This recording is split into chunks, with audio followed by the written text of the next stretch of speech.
Thank you, Mr. Chairman. Thanks to all the witnesses for being here. Ms. Schreier, thank you for being here, and I want to start with you.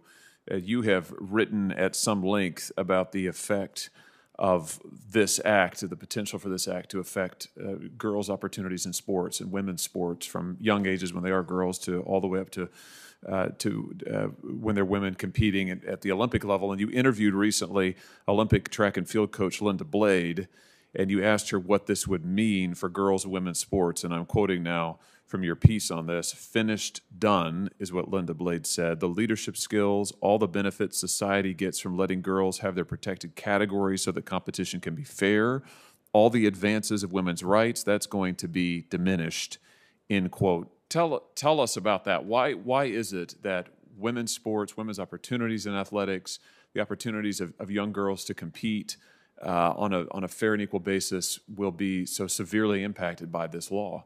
Sure. So, thank you, Senator. So, for instance, the great American Allison Felix, great American sprinter, ran the 400 meter in 49.26 seconds. And in 2018, nearly 300 high school boys could beat her. So what that means is America would never know the name Allison Felix. All those girls who look up to her, the majority of American female CEOs who believe that their athletic experience gave them the strength and encouragement and the standard of excellence that they brought into their later life that began in athletics. They would never have that.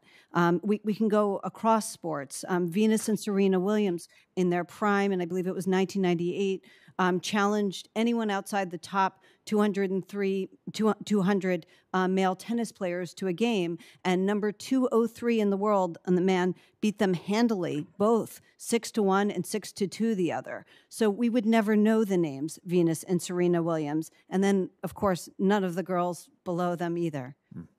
You say in your recent some of your recent writing on this that parents of teenage girls are generally uninterested in watching their daughters demoralized by the blatant unfairness of a rigged competition. I imagine that reflects the views of many parents. But just say rigged is a strong word. Why is it rigged? Why would the competition be rigged for young girls because of these changes? Because the biological changes that occur in male puberty are vast. You're talking about vastly greater upper body strength, lower body strength, far more fast-twitch muscle fiber, larger lungs, larger hearts, more oxygenated blood, all things that give them a massive and permanent advantage in strength and speed.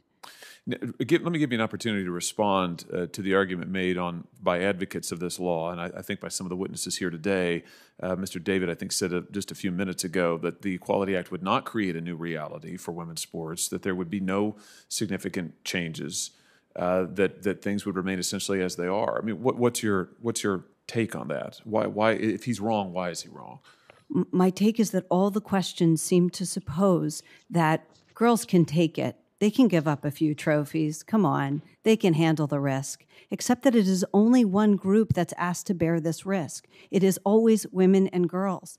No boys will suffer because biological girls enter their sports, but girls will lose material opportunities.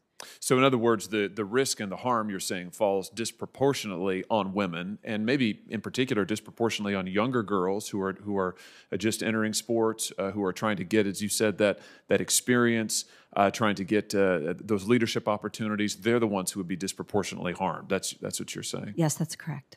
Ms. Hassan, just in the few minutes that I have remaining, let me ask you about the effects of this law for religious institutions, which some of my colleagues have pointed out.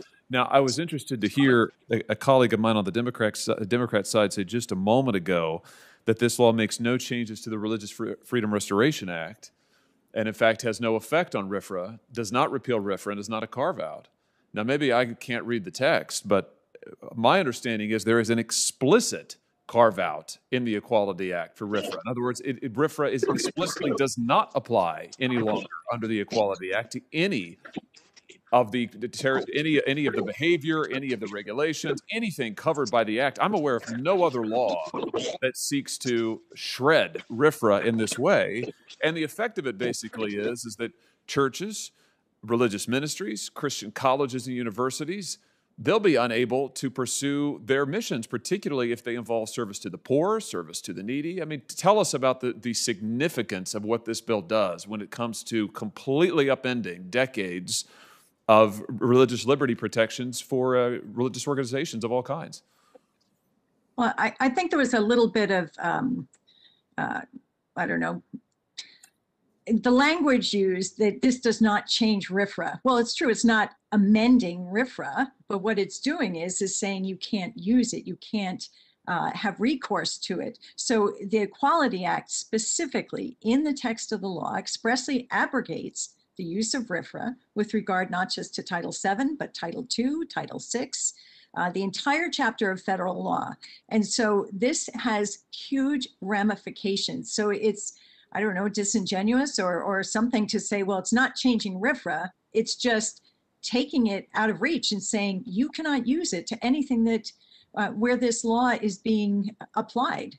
For I just want to end, Mr. Chairman, by just noting that Reverend Matthew Harrison, the president of the Lutheran Church Missouri Synod, based in my state, that's a denomination with 2 million members, has written that this bill puts an ultimatum to individuals, religious nonprofits, food banks, schools, charities, adoption agencies, and others: change your faith-based practices or face government punishment. And I've heard the same from leaders of the Missouri Baptist Convention and other denominations across my state. This is a radical attack on religious freedom, and I think it's something that we've got to be clear about. Thank you, Mr. Chairman. Thank you, Mr. Hawley. Mr. Graham, I apologize. I said you were next. I've just been informed that Senator Booker is joining us virtually. Okay. So he's next in the sequence, and you're after Mr. Booker. Mr. Booker, are you there? I thought I was